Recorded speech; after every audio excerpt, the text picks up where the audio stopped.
Hi everyone, welcome back to another video from Crypto Basics. In today's episode, I'm going to be showing you how to enable dark mode on Keplr Wallet. So without wasting much of our time, let's dive into the video.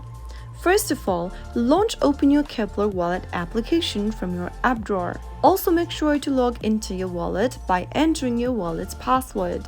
Once signed into your account, from the main homepage, tap on the settings icon at the bottom right hand corner. Now tap on theme under the settings menu, which will then bring you up this interface. Select the light option or the dark option. You can select the dark option from the pop-up and immediately change your wallet's theme to dark. So that is how you can easily enable dark mode in your Keplr Wallet application. If you found the video to be helpful, go ahead and give us a thumbs up. Don't forget to subscribe to our channel by hitting the subscribe button.